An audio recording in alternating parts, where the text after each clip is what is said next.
আসসালামু আলাইকুম আমার প্রিয় আপু এবং ভাইয়ারা, আপনারা সবাই কেমন আছেন? আশা করি আপনারা দূর দূরান্ত দেশ বিদেশ দেশের বাহিরে থেকে যে যেখান থেকে আমার ভিডিওটি দেখতেছেন, আল্লাহর রহমতে আপনারা সবাই ভালো আছেন।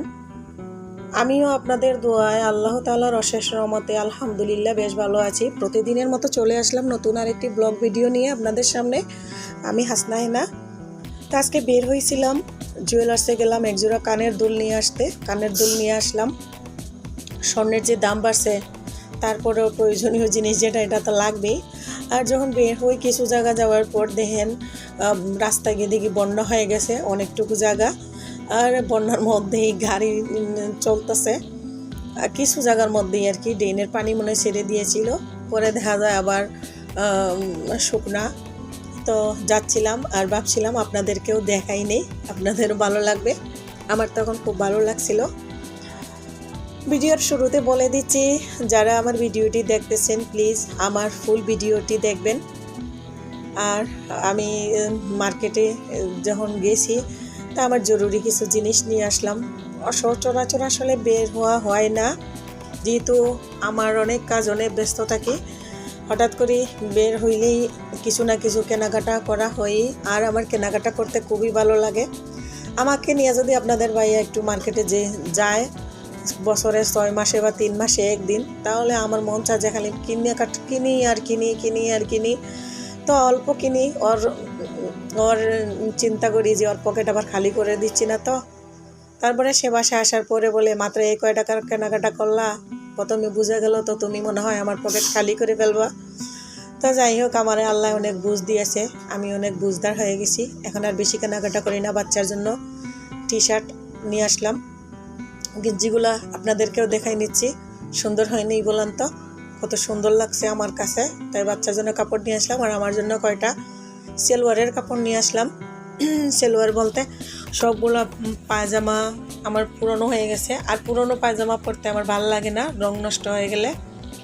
তো কয়টা পায়জামা বানাই নিব। 5টা গজ কাপড় কিনে নিয়ে আসছি। আর একবারে নিচে যেটা দেখতেছেন, এটা আমি কিনছি নেভি ব্লু। তো এখানে নীল কালার দেখা যাচ্ছে। তো বাচ্চার তো প্রতিদিনের যে কাজ কেনা, যতই আমার দোকানে অনেক খেলনা আছে, ঘরের ভিতরে খেলনা আছে, তারপরে বাইরে গেলে একটা গাড়ি কিনা লাগবে। তো বাসায় চলে আসি আমার কালকের বাজারগুলা কিভাবে আমি বেশি দিন ভালো থাকার জন্য ফ্রিজে যে গাজর, টমেটো, তারপরে যে সবজিগুলো পচে যাওয়ার ভয় থাকে, নষ্ট হয়ে যাওয়ার ভয় থাকে, দামি সবজি কিছুদিন ভালো রাখার জন্য নরমালি আমি কিভাবে রাখি আপনাদেরকে দেখাই দিলাম। এই টিপসটা আপনাদের কাজে লাগতে পারে। তো আমি যেভাবে রাখতেছি আপনারা দেখে যদি আপনাদের একটু ভালো লাগে আর কি। তা আমি টমেটোগুলা পলিথিন থেকে বের করছি, দেখেন ভিজা ভিজা। এটা একটা সুন্দর পরিষ্কার নেকড়া দিয়ে আমি মুছে নিচ্ছি সবগুলা টমেটো। মুছে নেওয়ার পর তারপরে আমি এই শপিং ব্যাগগুলোর ভিতরে সুন্দর করে ঢুকাই, তারপরে ফ্রিজে রাখবো। তাহলে আমার টমেটোগুলা তাড়াতাড়ি নষ্ট হবে না। বেশ কিছুদিন নর্মালে রেখেও এভাবে ব্যবহার করা যায়। যে দাম এখনকার দিনের টমেটো, সিম, কাঁচামরিচ, গাজর, অনেক দাম। বাজারে গিয়ে দেখলাম, কালকে আমি এভাবে রেখে দিয়েছিলাম আর গুছাই নেই।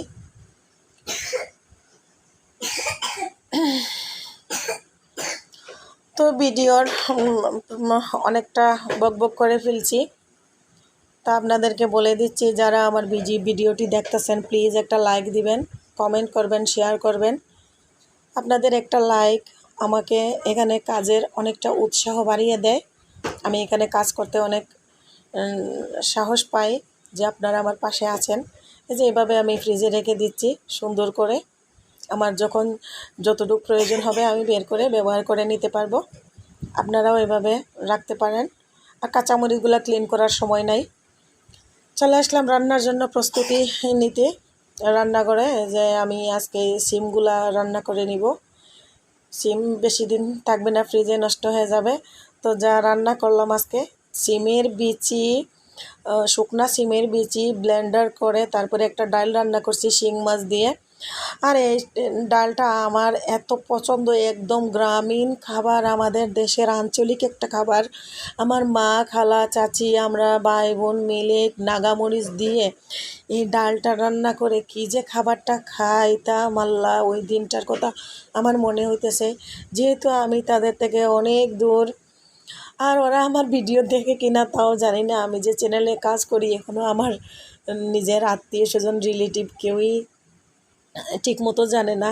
ওরা আমার ভিডিওগুলা দেখে কিনা তাও আমি জানি না। দেখলে অবশ্য তারা আমাকে পার্সোনালভাবে বলতো, দুই একজনে দেখে। তো তারা দেখলে আজকে বুঝতে পারবে আমিও এইসব রান্না করে খাইতেছি। সিমের তরকারিটা বসাই দিলাম। বসাই দেওয়ার জন্য এই যে যা যা লাগে আমি সব মশলা দিয়ে দিয়েছি। মশলাগুলো ভালো করে কষিয়ে নিলাম। এই যে তেলটা উপরে চলে আসছে, এরকম করে ভালো করে মশলা কষাই নিলে আসলে তরকারিতে মশলার গন্ধ থাকে না, আর এমনকি তরকারিটার কালারও সুন্দর হয় আর মজাও হয়। আমি মোটামুটি সব ধরনের বড় মাছের তরকারিতে আদা বাটা, রসুন বাটা খাই। তো ব্যাকগ্রাউন্ডে আমার বাচ্চার আপনাদের কথা শুনতেছেন আপনারা, প্লিজ আপনারা কিছু মনে করবেন না। ছোটো বাচ্চা যেহেতু আছে, ও মাঝে মধ্যে আমি যখন ভয়েস দেই আমার কাছে চলে আসে, আমার সাথে কথা বলে, আপনারা এটা মাইন্ড করবেন না। তো তরকারিটা সিদ্ধ একটু হালকা সিদ্ধ হয়েছে, পরে আমি টমেটো দিয়ে দিলাম। দিয়ে কিছু সময় ঢাকনা দিয়ে ঢেকে পরে মাছ দিয়ে রুই মাছ মানে কালবাউস দিয়ে রান্না করতেছি। মাছটা আমার মনে নাই। ওই মাছ দিয়ে কাঁচামরিচ দিয়ে একটু পানি দিয়েছি, দিয়ে এখন ঢাকনা দিয়ে ঢেকে দিয়ে দিব। আর তরকারিটা সিমের তরকারি না আমার খুবই ভালো লাগে। যে সামনে শীতের সিজন আসতেছে, আর যখন এই সিজনে সিম প্রতিদিনই আমি রান্না করব আর খাবো। রান্না শেষ করে আমি চলে আসছি খাইতে। তো আমি আজকে যা দিয়ে খাবো আপনাদেরকে না দেখাইলেই আমি আর পারছি না। আমার তো জিভে জল চলে আসছে খাবারগুলো দেখে, কখন আমি খাবো, কখন খাইতে বসবো, মানে আমার আর শান্তি পাচ্ছিলাম না। ওয়ালিদের বাবার আর অপেক্ষা করার আমার সময় নাই, সে এখনও আসে নাই। আমি গোসল করে ফ্রেশ হয়ে তাড়াতাড়ি এসে খাইতে বসে গেছি নাগামরিচ দিয়ে। আর যে সিমের বিচির ডালে ধনিয়া পাতা তো মাস্টলি দিতেই হয়। আমি যেহেতু ধনিয়া পাতা আমার ঘরে চলে না, তাই আমি আর দিলাম না। তারপরেও এই ডালটা নাগামরিচ দিয়ে খাইতে বসেই গেছি, আর মরিচটাতে ঝাল কম ছিল। কি মজা করি যে খাইলাম, আর কি যে জাল লাগলো। আপনাদেরকে যদি একটু খাওয়াইতে পারতাম, এরকম খাইলে বুঝতে পারতেন।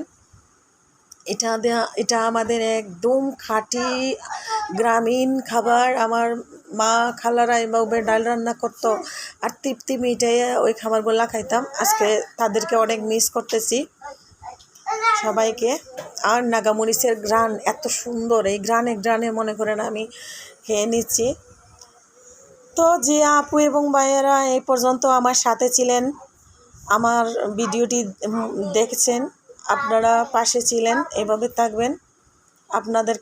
আপনাদের মূল্যবান সময় দিয়ে আমার ভিডিও দেখার জন্য অসংখ্য ধন্যবাদ। নতুন যে আপুরা আমার ভিডিওটি দেখতেছেন, প্লিজ একটা সাবস্ক্রাইব করে দিবেন এবং পাশে থাকা বেল আইকনে ক্লিক করে দিবেন। তাহলে আমি ভিডিও ছাড়ার সাথে সাথে নোটিফিকেশন চলে যাবে, আপনারা আমার ভিডিওটি দেখতে পারবেন। আর আমার ভিডিও দেখে যদি আপনাদের কোনো দিক খারাপ লাগে, আপনারা কমেন্টের মাধ্যমে আমাকে জানাবেন, আমি ওটা সংশোধন করে নিব।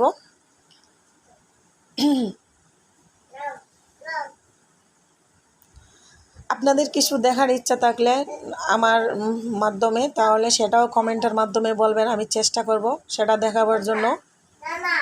ঠিক আছে, এই পর্যন্ত যারা সাথে ছিলেন সবাইকে ধন্যবাদ জানিয়ে আমি চলে যাচ্ছি। ভিডিও শেষ পর্যন্ত চলে আসছি। সবাই ভালো থাকবেন।